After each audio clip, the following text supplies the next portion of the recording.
श्री शिवाय नमस्तुभ्यम। आप सभी को श्रावण मास के छठे दिन की ढेरों शुभकामनाएं। प्रिय भक्तों, आज सावन के महीने का छठा दिन है और आज हम सुनेंगे शिव महापुराण में छठे दिन की कथा, छठा अध्याय। कल वर्णन आया था कि किस प्रकार से देवऋषि नारद को जब अभिमान हो गया कि उनसे बड़ा तपस्वी इस पृथ्वी पर कोई नहीं है, उन्होंने भगवान शिव शंकर को भी छोटा समझ लिया कि वो भी कामदेव को परास्त न कर पाए और मैंने कर दिया। तो किस प्रकार से उनके दंभ को भगवान श्री हरि ने चूर किया और पुनः देवऋषि नारद को यह ज्ञात हुआ कि कौन श्रेष्ठ है और वो भगवान के परम भक्त हैं। भगवान के चरणों में पड़ जाते हैं कि प्रभु, इस अपराध के लिए मुझे कैसे मुक्ति मिलेगी, किस प्रकार से मेरा उद्धार होगा, क्योंकि मैंने ये जो अपराध किया है इसके बाद तो मेरा नरक में गिरना तय है। तो भगवान श्री हरि जो सदा अपने भक्तों पर दया करते हैं, वो कहते हैं कि नारद, तुम मेरे सबसे प्रिय भक्त हो, इसलिए मैं तुम्हें कुछ कैसे होने दे सकता हूँ। मैं तुम्हें मार्ग दिखाता हूँ। तुम भगवान शंकर की आराधना करो, भगवान शंकर के निमित्त पूजा जप तप करो। वो उन्हें बताते हैं कि किस प्रकार से उन्हें भगवान शंकर को प्रसन्न करना चाहिए। आज वहाँ से आगे का वृतांत आएगा। नारद जी किस प्रकार से भगवान शंकर के भिन्न भिन्न तीर्थों में भ्रमण करेंगे, भ्रमण करते हुए किस प्रकार से वो पूजन करेंगे और क्या क्या विधि आगे बताते हैं, वो आज के वृतांत में हम सुनेंगे। प्रिय भक्तों, पाठ आरंभ करें उससे पहले आपसे निवेदन है कि भगवान की पाठ का यह वीडियो है तो कृपया इस वीडियो को एक बार लाइक अवश्य कर दीजिएगा। भगवान शंकर की कृपा प्राप्त करने के लिए कमेंट बॉक्स में अवश्य लिखिएगा जय शिव शंकर या ओम नमः शिवाय। भगवान शंकर अवश्य आप पर कृपा करेंगे, आपके सभी मनोरथ सिद्ध करेंगे। आप देख रहे हैं देवभूमि ज्योतिष संस्थान का प्रतिष्ठित YouTube चैनल देवभूमि धार्मिक। हम यहाँ पर सभी व्रत और त्योहारों की सही शास्त्रीय जानकारी प्रदान करते हैं। ज्योतिष शास्त्र और पुराणों के आधार पर आपको बताते हैं कि कौन सी तिथि कब है, क्या शुभ मुहूर्त है, कैसे व्रत करना चाहिए, क्या विधि है, क्या नियम है।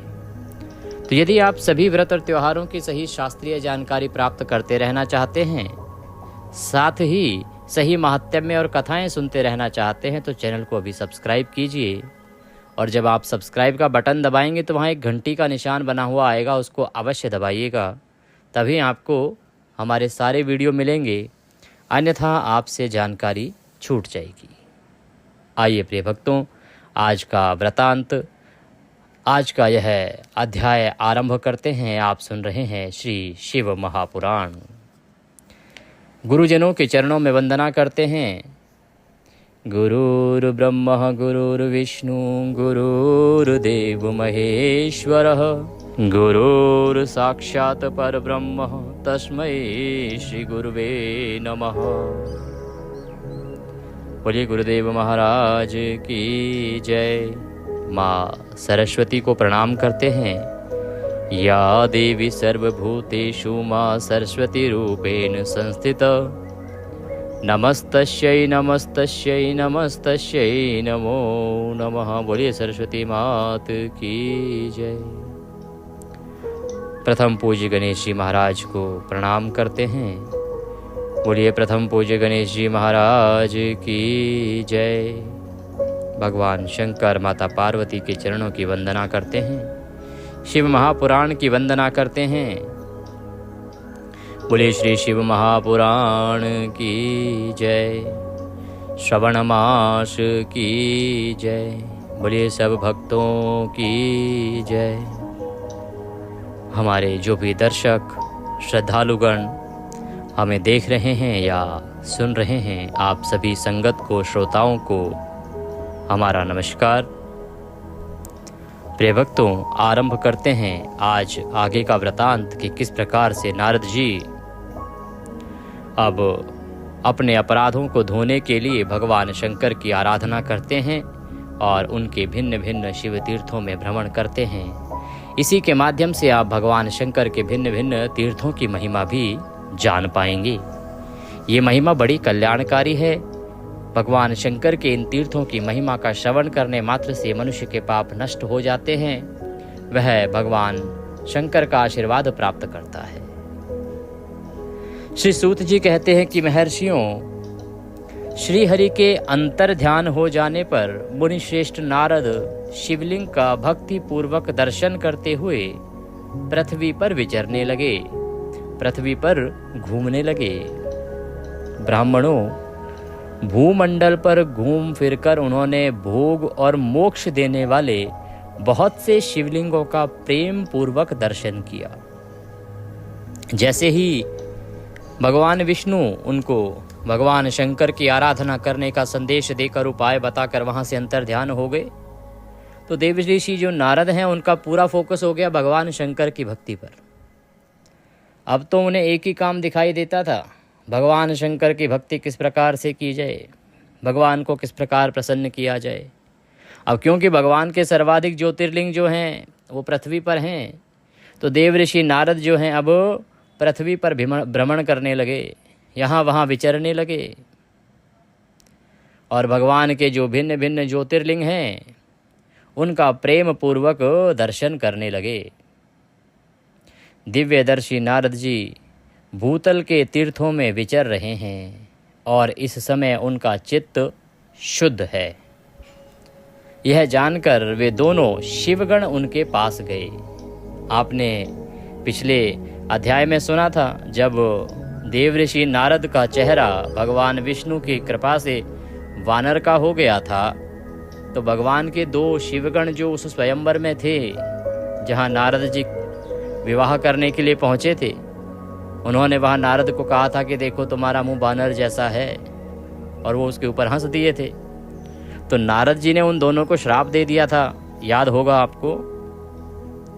तो जब उन्होंने देखा कि अब नारद जी का जो चित्त है वो शुद्ध हो गया है, तो क्यों ना उनसे बात की जाए। अतः वो दोनों शिवगण उनके पास गए। उनके दिए हुए श्राप से उद्धार की इच्छा रखकर वहां गए थे। उनके मन में आया कि भाई देवऋषि नारद चाहे जैसे मर्जी उन्होंने श्राप दिया हो, बिना गलती के दे दिया हो, परंतु देवऋषि नारद का श्राप है, मिथ्या तो जाएगा नहीं। तो उन्होंने सोचा कि अपना उद्धार किया जाए, किस प्रकार से उस श्राप से बचा जाए, इसके लिए देवऋषि नारद के पास वो गए। उन्होंने आदर पूर्वक मुनि के दोनों पैर पकड़ लिए और मस्तक झुकाकर भली भांति प्रणाम करके शीघ्र ही इस प्रकार कहने लगे। वो दोनों शिवगण बोले, ब्राह्मण, हम दोनों शिव के गण हैं। मुने, हमने ही आपका अपराध किया है। राजकुमारी श्रीमती के स्वयंवर में आपका चित्त माया से मोहित हो गया था। उस समय परमेश्वर की प्रेरणा से आपने हम दोनों को श्राप दे दिया। वहां कुशमय जानकर हमने चुप रह जाना ही अपनी जीवन रक्षा का उपाय समझा। इसमें किसी का दोष नहीं है, हमें अपने कर्म का ही फल प्राप्त हुआ है। प्रभु, अब आप प्रसन्न होइए और हम दोनों पर अनुग्रह कीजिए कि हे भगवान, जब राजकुमारी के स्वयंवर में हमने आपको देखा, हमने आपका उपहास उड़ाया, आपने हमें श्राप दे दिया। अब क्योंकि उस समय आप अलग मूड में थे, इसीलिए हमने चुप रहना ही सर्वोत्तम उपाय समझा। अब जो घटना घटित हुई उसमें किसी का दोष तो नहीं है, तो आप कृपया प्रसन्न होइए और हम दोनों पर कृपा कीजिए। इस प्रकार से दोनों शिवगण देवऋषि नारद से अनुग्रह कर रहे हैं। नारद जी कहते हैं कि आप दोनों महादेव जी के गण हैं और सत्पुरुषों के लिए परम सम्माननीय हैं। अतः मेरे मोह रहित एवं सुखदायक यथार्थ वचन को सुनिए। पहले निश्चय ही मेरी बुद्धि भ्रष्ट हो गई थी, बिगड़ गई थी और मैं सर्वथा मोह के वशीभूत हो गया था। इसीलिए आप दोनों को मैंने श्राप दे दिया। शिवगणों, मैंने जो कुछ कहा है वह वैसा ही होगा। मैंने जो कुछ कहा है वह वैसा ही होगा, तथापि मेरी बात सुनिए। फिर भी मैं बात बताता हूँ, वो सुनिए। मैं आपके लिए श्राप उद्धार की बात बताता हूँ कि किस प्रकार से आपका श्राप का उद्धार हो, क्योंकि मैंने जो कहा है वो तो वैसे ही होगा, उसको तो मैं टाल नहीं सकता। क्योंकि श्राप जब भी कोई विद्वान व्यक्ति देता है तो वह श्राप तो लगता ही है। तो उससे उद्धार की बात क्या है वो आप सुनो। आप लोग आज मेरे अपराध को क्षमा कर दें। मुनिवर, विश्रवा के वीर्य से जन्म ग्रहण करके आप संपूर्ण दिशाओं में प्रसिद्ध राक्षस राज का पद प्राप्त करेंगे और बलवान, भव से युक्त तथा परम प्रतापी होंगे। समस्त ब्रह्मांड के राजा होकर शिव भक्त एवं जितेंद्रिय होंगे और शिव के ही दूसरे स्वरूप श्री विष्णु के हाथों मृत्यु पाकर फिर अपने पद पर प्रतिष्ठित हो जाएंगे। आप समझे यहाँ पे किस राक्षस की बात हो रही है। देवऋषि नारद ने कहा कि देखो, जो श्राप है उसको तो मैं वापस नहीं ले सकता, पर मैं एक उपाय बताता हूँ कि होगा क्या कि तुम इतने बड़े राक्षस के रूप में जन्म लोगे जो कि एक ब्राह्मण का पुत्र होगा, एक महान ऋषि का पुत्र होगा। तो महान ऋषि के महान राक्षस हुए कुंभकर्ण और रावण। ये दोनों ही जो राक्षस हैं, कुंभकर्ण और रावण, ये एक समय पर भगवान शिव के गण हुआ करते थे। भगवान शिव के गण थे और जब भगवान ने माया रची देवऋषि नारद के मोह को दूर करने के लिए, उनका उद्धार करने के लिए, उस समय इन दोनों ने स्वयंवर में भगवान की आज्ञा से उनका उपहास उड़ाया। तो देवऋषि ने इनको श्राप दे दिया कि तुम घोर राक्षस कुल में उत्पन्न होगे और पृथ्वी पर विचरण करोगे। तो पृथ्वी पर ये रावण और कुंभकर्ण के रूप में दो राक्षस हुए। अब क्योंकि यहाँ पर उन्होंने अपने उस श्राप को ठीक करने के लिए उपाय भी बताया कि इस प्रकार से तुम्हारा वैभव भी होगा और तुम भगवान विष्णु के हाथों मारे जाओगे और तुम्हारा उद्धार हो जाएगा। तो इस प्रकार से ये दोनों शिवगण रावण और कुंभकर्ण के रूप में पृथ्वी पर महान ऋषि विश्रवा के पुत्र के रूप में उत्पन्न हुए। सूत जी कहते हैं, महर्षियों, महात्मा नारद मुनि की यह बात सुनकर वे दोनों शिवगण प्रसन्न हो आनंद स्थान को लौट गए।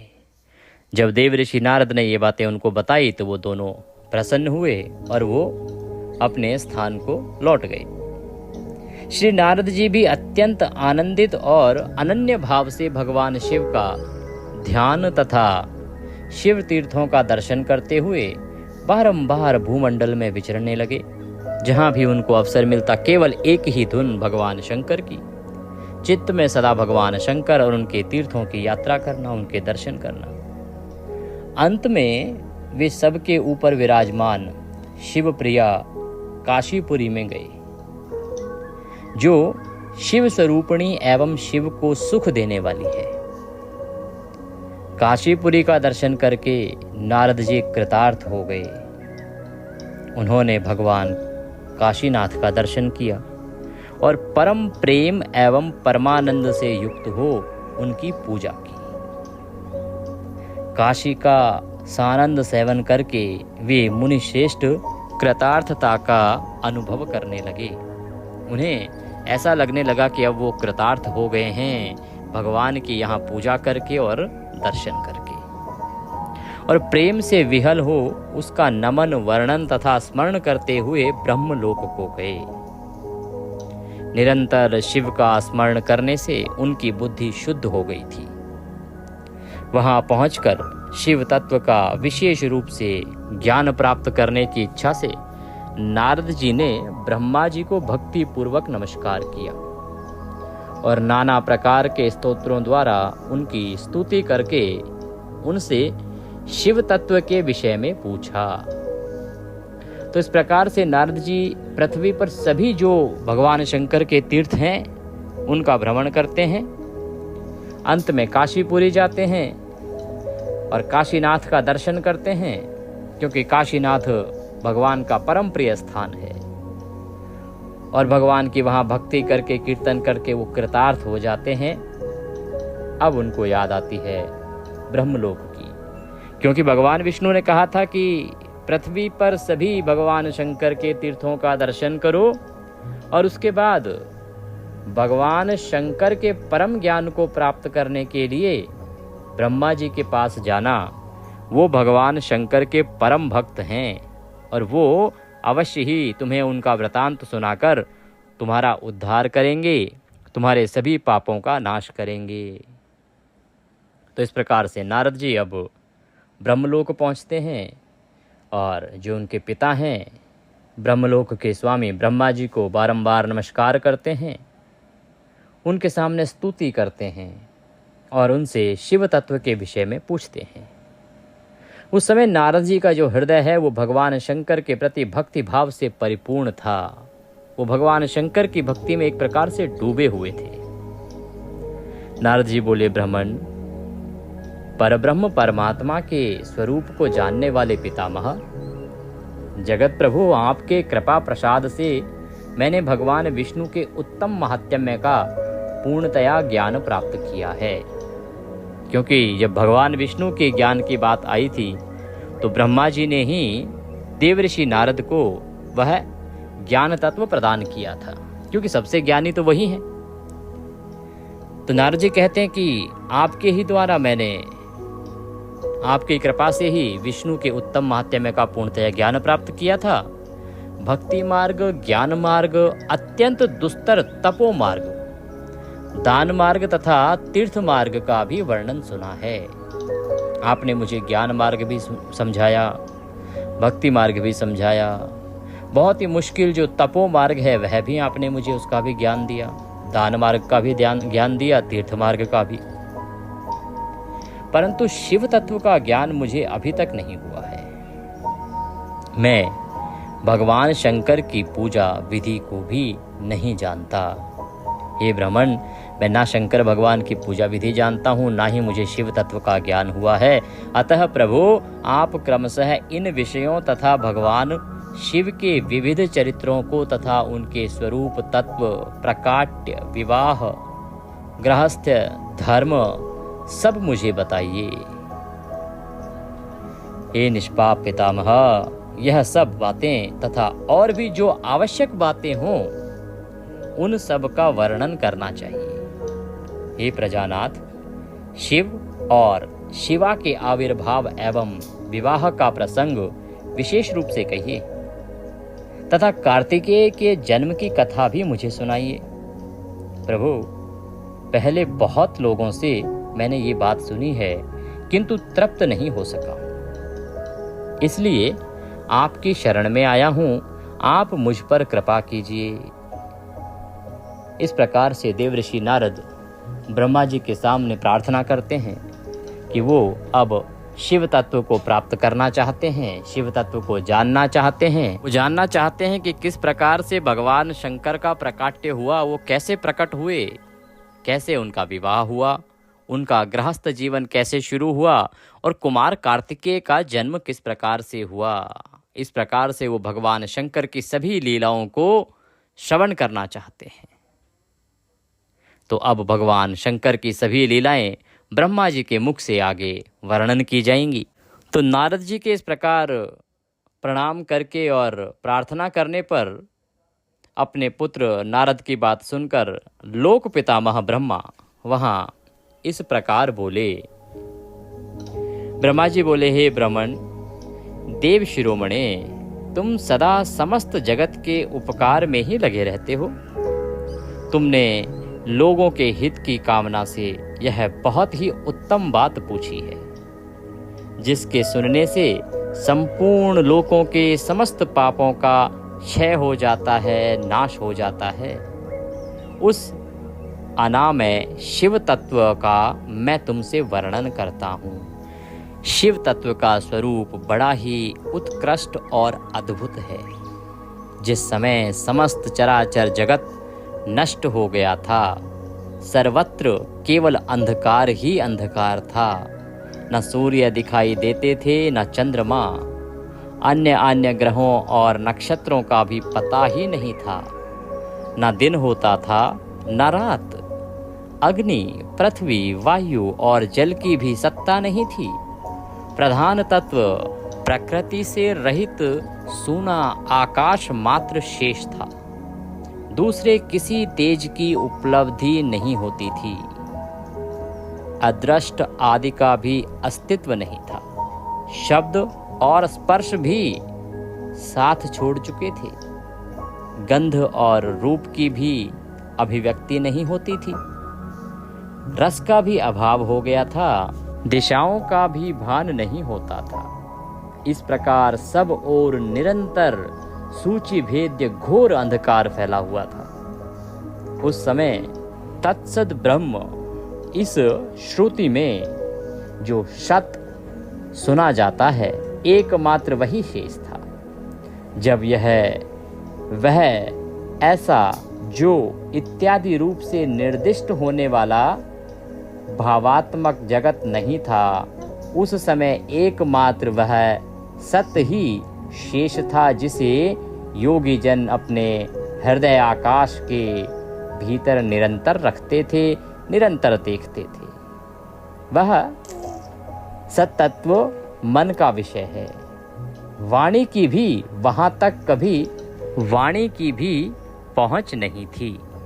इस प्रकार से ब्रह्मदेव कहते हैं कि उस समय इस वायुमंडल में, इस भूमंडल में, इस पृथ्वी पर, इस आकाश में ये सब कुछ था ही नहीं। केवल कोरा आकाश था। ना चंद्रमा में चमक थी, न सूर्य में तेज था, न हवा थी, न गंध था, न वायु बहती थी, न अग्नि जलती थी, और ना ही शब्द थे। वह नाम तथा रूप रंग से शून्य है। वह स्थूल है, ना कृश, ना ह्रस्व, ना दीर्घ, ना लघु, ना गुरु। उसमें ना कभी वृद्धि होती है ना ह्रास। श्रुति भी उसके विषय में चकित भाव से है। इतना ही कहती है, अर्थात उसकी सत्ता मात्र का ही निरूपण कर पाती है। उसका कोई विशेष विवरण देने में असमर्थ हो जाती है।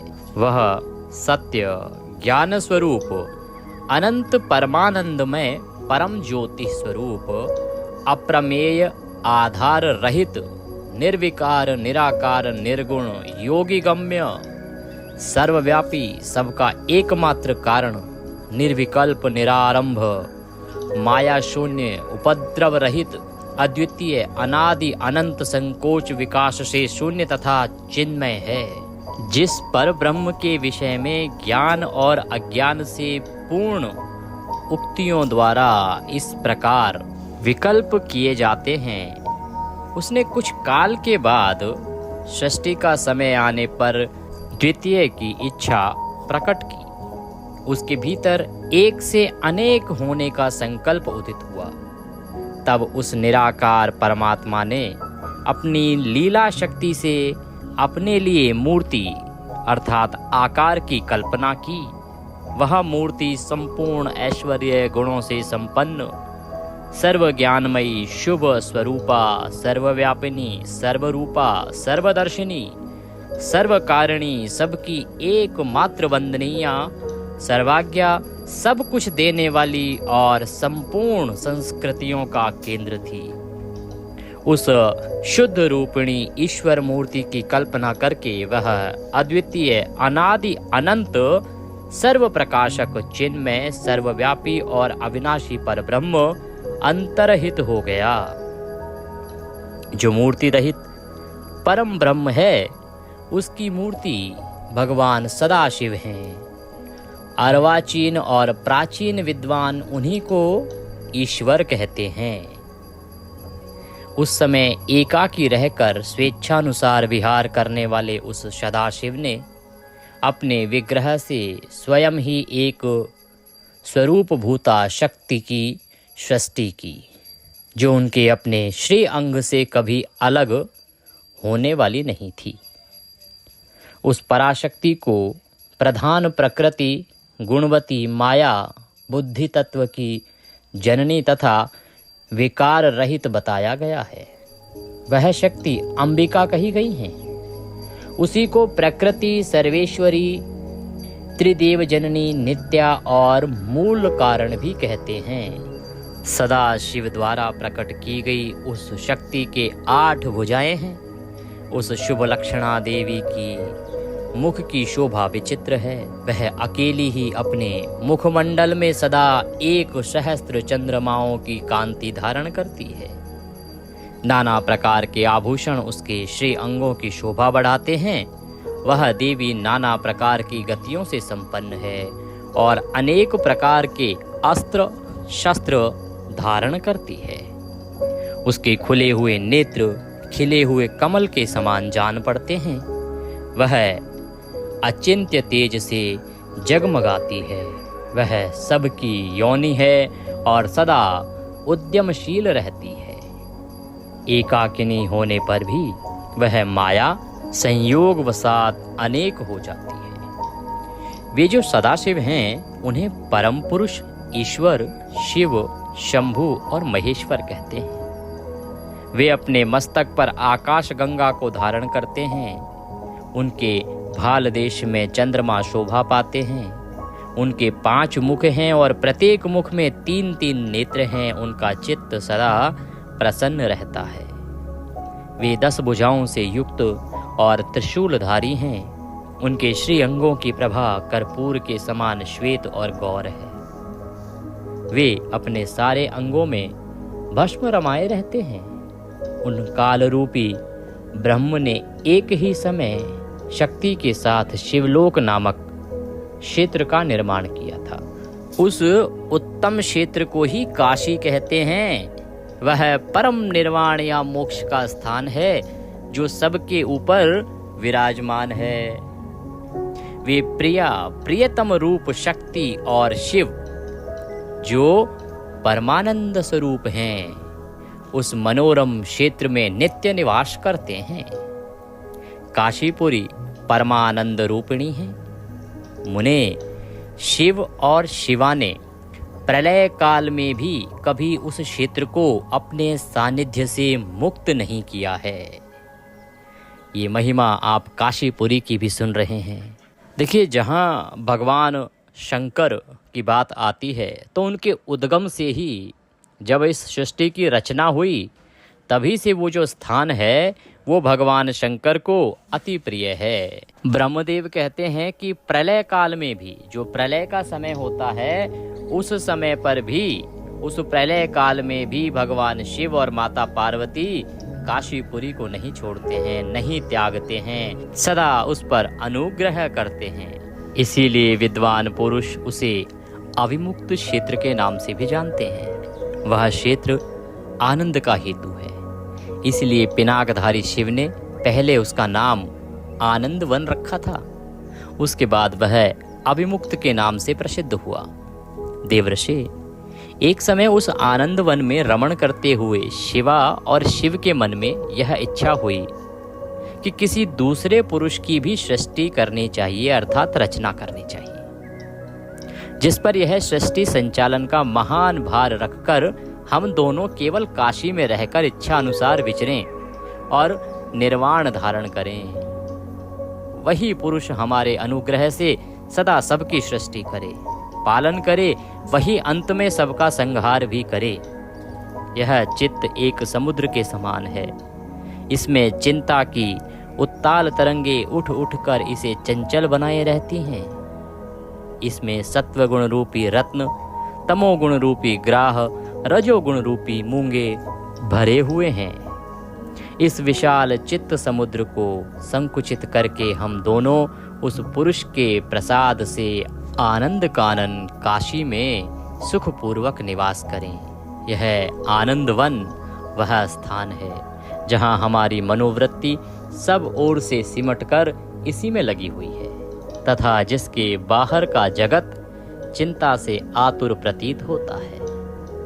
ऐसा निश्चय करके शक्ति सहित सर्वव्यापी परमेश्वर शिव ने अपने वाम भाग के 10वें अंग पर अमृत मल दिया। फिर तो वहां से एक पुरुष प्रकट हुआ जो तीनों लोकों में सबसे अधिक सुंदर था। वह शांत था। उसमें सत्व गुण की अधिकता थी तथा वह गंभीरता का अथाह सागर था। मुने, क्षमा नामक गुण से युक्त उस पुरुष के लिए ढूंढने पर भी कहीं कोई उपमा नहीं मिलती थी, अर्थात उसके जैसा पहले कोई था ही नहीं, हुआ ही नहीं था। उसकी कांति इंद्र नील मणि के समान श्याम थी। उसके अंग अंग से दिव्य शोभा छिटक रही थी और नेत्र प्रफुल्ल कमल के समान शोभा पा रहे थे।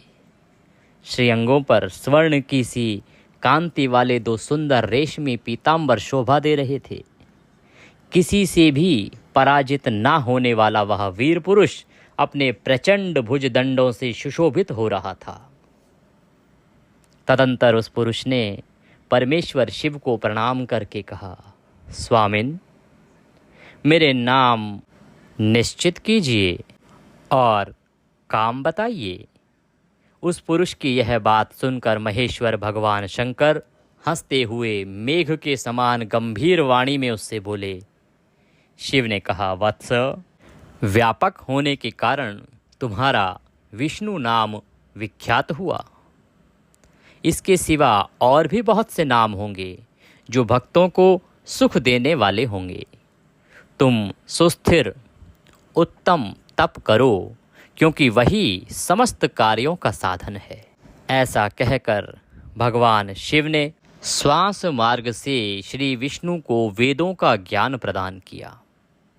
तदंतर अपनी महिमा से कभी अच्युत न होने वाले श्रीहरि भगवान शिव को प्रणाम करके बड़ी भारी तपस्या करने लगे और शक्ति सहित परमेश्वर शिव भी पार्षद गणों के साथ वहां से अदृश्य हो गए। भगवान विष्णु ने सुदीर्घ काल तक बड़ी कठोर तपस्या की। तपस्या के परिश्रम से युक्त भगवान विष्णु के अंगों से नाना प्रकार की जलधाराएं निकलने लगी। यह सब भगवान शिव की माया से ही संभव हुआ। महामुने, उस जल से सारा सूना आकाश व्याप्त हो गया। वह ब्रह्मरूप जल अपने स्पर्श मात्र से सब पापों का नाश करने वाला सिद्ध हुआ। उस समय थके हुए परम पुरुष विष्णु ने स्वयं उस जल में शयन किया। वे दीर्घ काल तक बड़ी प्रसन्नता के साथ उसमें रहे। नार अर्थात जल में शयन करने के कारण ही उनका नाम नारायण, यह श्रुति सम्मत नाम प्रसिद्ध हुआ। उस समय उन परम पुरुष नारायण के सिवा दूसरी कोई भी प्राकृत वस्तु नहीं थी। उसके बाद ही उन महात्मा नारायण देव से यथा समय सभी तत्व प्रकट हुए। महामते विद्वन, मैं उन तत्वों की उत्पत्ति का प्रकार बता रहा हूं। सुनो। प्रकृति से महातत्व प्रकट हुआ और महातत्व से तीनों गुण प्रकट हुए। इन गुणों के भेद से ही त्रिविध अहंकार की उत्पत्ति हुई। अहंकार से 5 तमन्नाएं उत्पन्न हुई और उन तमन्नाओं से 5 भूत प्रकट हुए।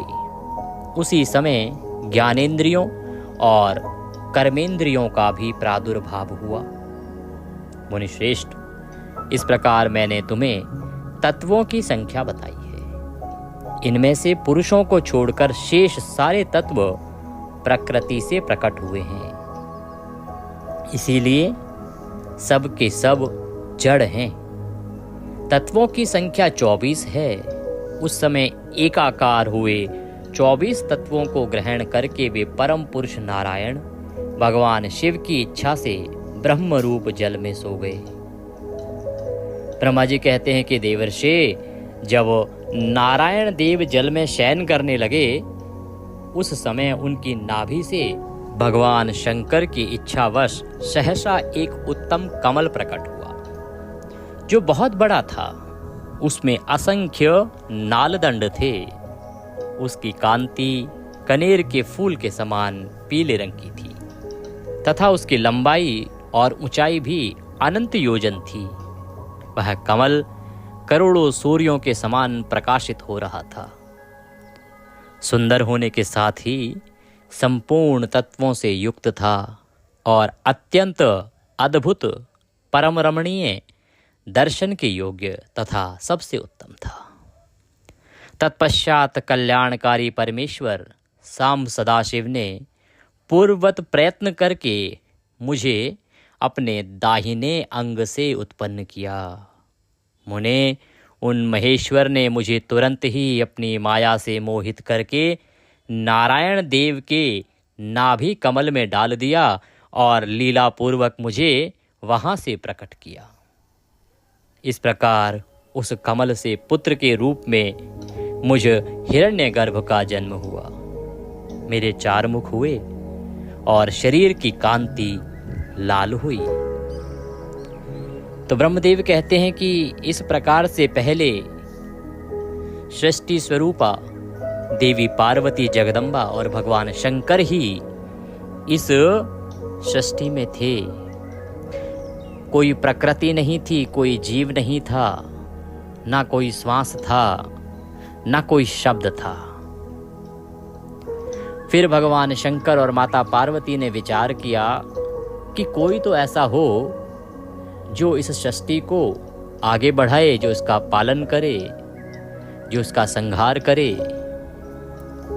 इस प्रकार उन्होंने विचार करके भगवान शंकर ने भगवान विष्णु को प्रकट किया। भगवान विष्णु को नाम दिया और नाम देने के बाद कहा कि अब तुम जाओ और तपस्या करो, क्योंकि तपस्या ही इस सृष्टि में सर्वोत्तम है। भगवान ने कठिन तपस्या की। उस कठिन तपस्या के परिणाम स्वरूप उनकी भुजाओं से अनेकों प्रकार का जल बहने लगा, जिसने इस सृष्टि में अनेकों रचनाएं की। फिर भगवान ने इस सृष्टि की धीरे धीरे रचनाएं की। जो 3 मूल तत्व हैं उनका निर्माण हुआ, तमन्नाओं का निर्माण हुआ, क्रोध का निर्माण हुआ, काम का निर्माण हुआ। इस प्रकार जो सृष्टि के तत्व हैं वो इस प्रकृति में आए और प्रकृति का निर्माण हुआ। 24 तत्व जो कहे गए हैं उनका निर्माण भगवान विष्णु ने किया। तदंतर उनके नाभि के अंदर से कमल निकला और उस कमल के माध्यम से ब्रह्मदेव का प्रकाट्य कहा गया है। जबकि शिव महापुराण कहता है कि ब्रह्मदेव को बनाया तो भगवान शंकर ने ही अपनी जंघाओं से था, परंतु लीलावश उसे भगवान विष्णु की नाभि से प्रकट होने वाला बताया। आगे अब वर्णन आ रहा है कि किस प्रकार की शोभा थी जब ब्रह्मदेव प्रकट हुए थे, क्या उनका आभा मंडल था, यह अब हम आगे सुनेंगे। तो ब्रह्मदेव कहते हैं कि इस प्रकार उस कमल से पुत्र के रूप में मुझे हिरण्यगर्भ का जन्म हुआ। मेरे 4 मुख हुए और शरीर की कांति लाल हुई। मेरे मस्तक त्रिपुंड्री की रेखा से अंकित थे। तात भगवान शिव की माया से मोहित होने के कारण मेरी ज्ञान शक्ति इतनी दुर्बल हो रही थी कि मैंने उस कमल के सिवा दूसरे किसी को अपने शरीर का जनक या पिता नहीं जाना। मैं कौन हूँ, कहाँ से आया हूँ, मेरा कार्य क्या है, मैं किसका पुत्र होकर उत्पन्न हुआ हूँ और किसने इस समय मेरा निर्माण किया है। इस प्रकार संशय में पड़े हुए मेरे मन में यह विचार उत्पन्न हुआ, मैं किस लिए मोह में पड़ा हुआ हूँ। जिसने मुझे उत्पन्न किया है उसका पता लगाना तो बहुत सरल है। इस कमल पुष्प का जो पत्र युक्त नाल है उसका उद्गम स्थान इस जल के भीतर नीचे की ओर है। जिसने मुझे उत्पन्न किया है वह पुरुष भी वही होगा, इसमें संशय नहीं है। ऐसा निश्चय करके मैंने अपने को कमल से नीचे उतारा। मुने, मैं उस कमल की एक नाल में गया और सैकड़ों वर्षों तक वहां भ्रमण करता रहा। ब्रह्मदेव कहते हैं कि जब मेरा प्रकाट्य हुआ तो मेरी बुद्धि जो है वो बहुत ही कम थी। एक प्रकार से मैं दुर्बल था, मेरी ज्ञान शक्ति बड़ी दुर्बल थी। मैंने विचार किया कि भाई मैं किसने पैदा किया हूँ और मुझे किस लिए पैदा किया हुआ है। मैं क्यों मोह में पड़ रहा हूँ कि मेरा बाप कौन है या मुझे पैदा करने वाला कौन है। मैंने सोचा कि मैं इस कमल से पैदा हुआ हूँ, या तो जहाँ से ये कमल निकल रहा है वहीं मेरा पिता होगा। अतः मैंने उसकी खोज करने के लिए उसकी एक नाल में प्रवेश किया, क्योंकि मैंने सोचा कि ये कमल जो है पानी के अंदर से आ रहा है, तो पानी के अंदर से आ रहा है इसका मतलब निश्चित रूप से जो इसका जनक है वो पानी के अंदर है।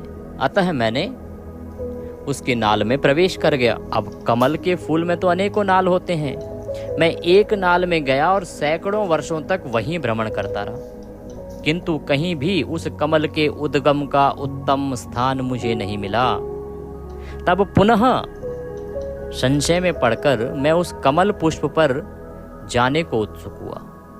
तो फिर मुझे लगा कि मुझे वापस उस कमल पुष्प पर ही ऊपर जाना चाहिए और नाल के मार्ग से उस कमल पर चढ़ने लगा।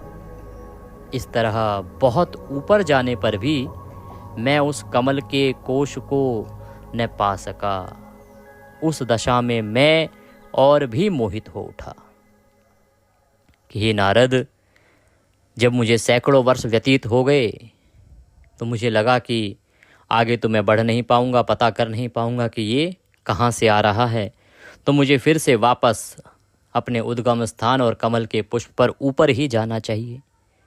अब मैंने ऊपर आने का प्रयास किया।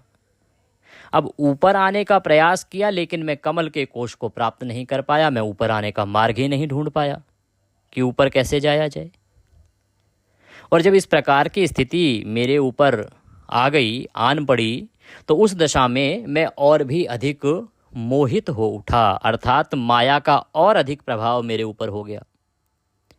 हे मुने, उस समय भगवान शिव की इच्छा से परम मंगलमयी उत्तम आकाशवाणी प्रकट हुई, जो मेरे मोह का विध्वंस करने वाली थी।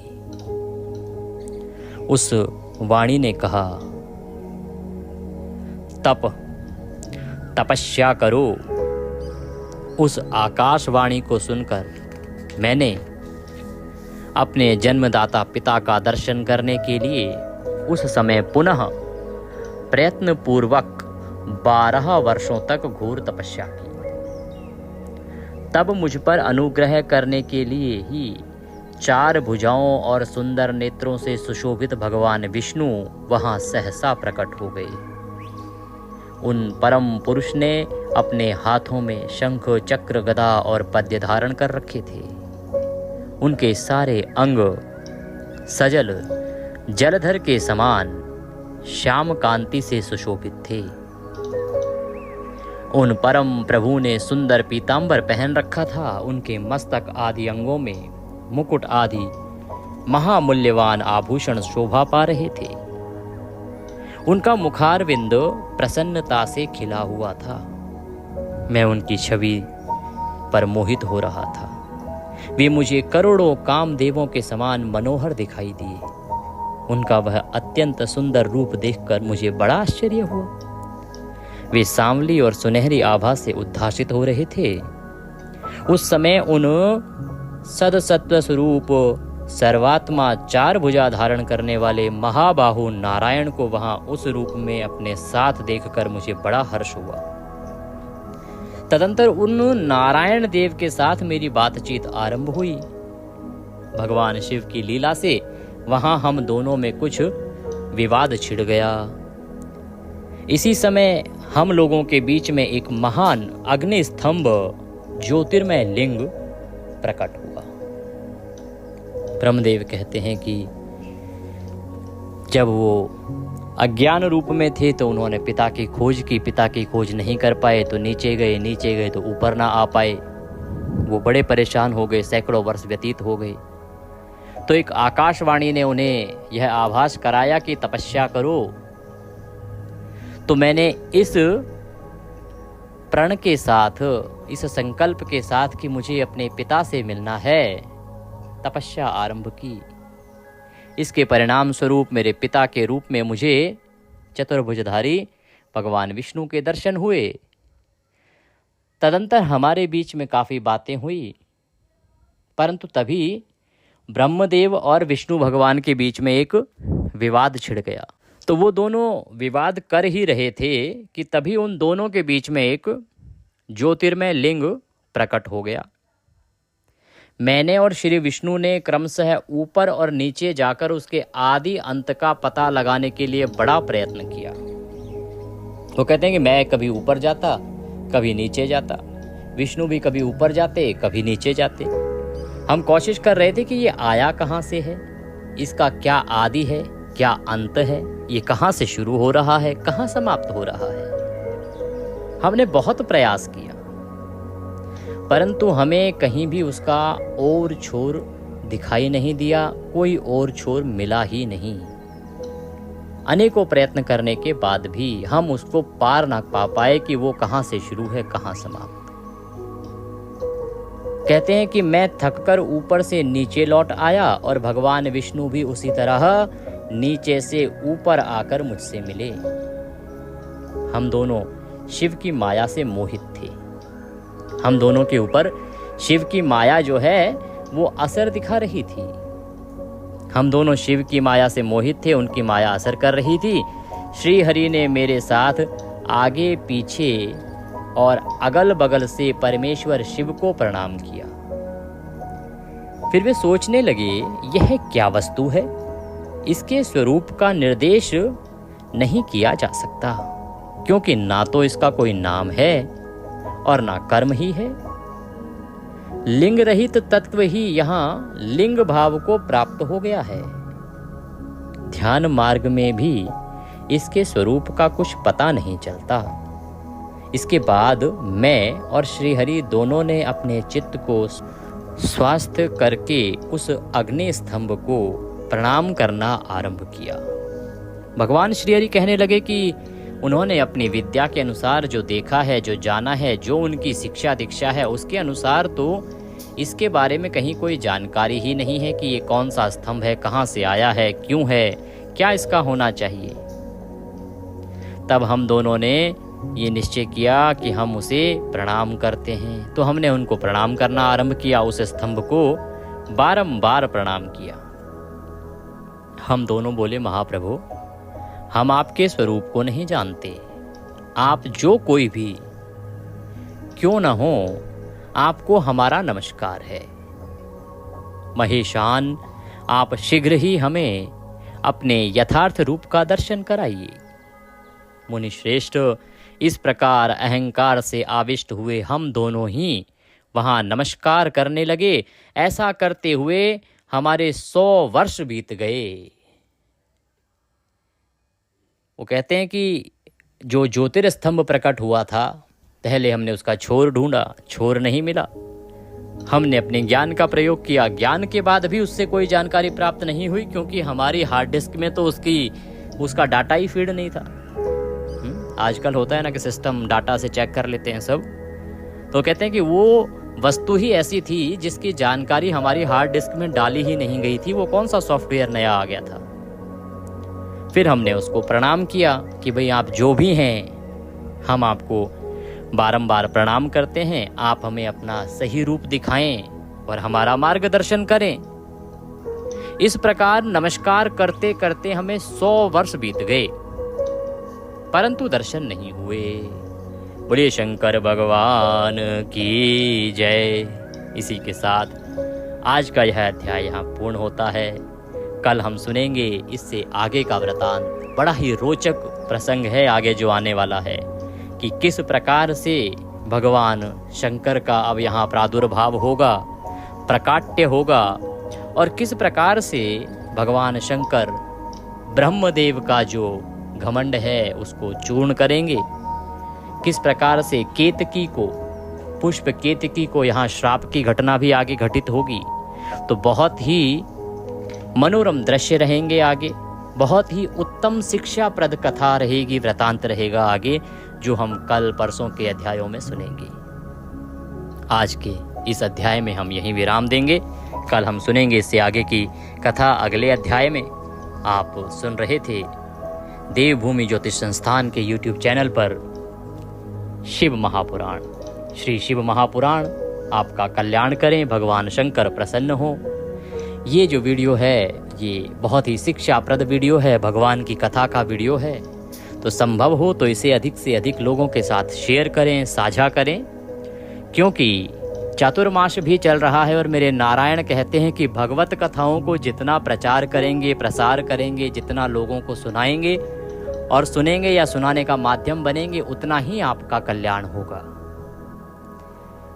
तो अनेकों आप जानकारियां लोगों तक पहुंचाते हैं, इस वीडियो को भी लोगों तक पहुंचाएं जिससे कि लोग इसे सुने, भगवान शंकर की कृपा प्राप्त करें। श्रावण का महीना है, हर कोई सुनना चाहता है, हमारी सीमा है, हम सब तक पहुंच नहीं सकते। आप सभी अगर इसको आगे बढ़ाएंगे तो अवश्य ही लोग कथा सुनेंगे, भगवान की कथा का रसपान करेंगे और भगवान का आशीर्वाद प्राप्त करेंगे। इसके साथ ही श्रावण मास महात्म्य इसके बाद अब हम करने जा रहे हैं, तो अगला वीडियो हमारा श्रावण मास महात्म्य का भी आपको हमारे चैनल पर मिल जाएगा, उसे भी सुनिए। और प्रतिदिन हम कर रहे हैं चातुर्मास महात्म्य, क्योंकि चातुर्मास महात्म्य नहीं सुना तो भगवान श्री हरि के आशीर्वाद से वंचित रह जाएंगे। वहाँ भी बड़ा ही मनोरम चल रहा है दृश्य, वहाँ समुद्र मंथन की तैयारियां चल रही हैं प्रिय भक्तों। अगर आप चातुर्मास महात्म्य सुन रहे हैं तो वहाँ पर समुद्र मंथन होने जा रहा है, तो अवश्य सुनिए। हमारे चैनल पर चातुर्मास महात्म्य प्रतिदिन किया जा रहा है। हम सारा दिन केवल भगवान की भक्ति में व्यतीत करते हैं, केवल भगवान की कथाओं में व्यतीत करते हैं और यही हमारा नियम है। तो आप भी आनंद लीजिए, जितना भगवान की भक्ति करेंगे श्रवण मास में, जितना भक्ति करेंगे चातुर्मास में, उतना कल्याण होगा। सावन के महीने में एक महत्वपूर्ण जानकारी आपके लिए ये है कि यदि आप कुंभ गए थे, प्रयागराज गए थे, तो प्रयागराज के कुंभ से आप जल लाए थे, वो सावन के महीने में बड़ा चमत्कारी है।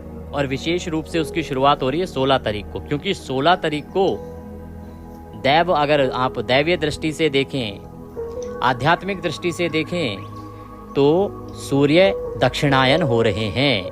कर्क की संक्रांति है 16 को, बहुत उत्तम दिन है 16 तारीख, अक्षय पुण्य देने वाला दिन है, हाथ से न जाने दीजिएगा। इससे संबंधित जानकारी हमने चैनल पर अपलोड की है कि आपको क्या क्या कर्म करने चाहिए। और दक्षिणायन में जब सूर्य दक्षिण में होता है, उस समय यदि कोई देह त्यागता है तो उसकी मुक्ति में दिक्कत आती है, परेशानी आती है।